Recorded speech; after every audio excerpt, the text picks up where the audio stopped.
Whooping cough, or pertussis, is a highly contagious respiratory infection caused by the Bordetella pertussis bacteria. It starts with mild cold-like symptoms, but soon leads to intense coughing fits that can make it hard to breathe. The name comes from the whoop sound people make when gasping for air after coughing.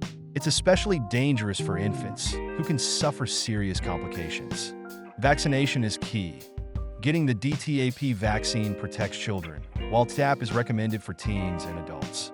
Staying informed and vaccinated helps keep everyone safe from this preventable disease.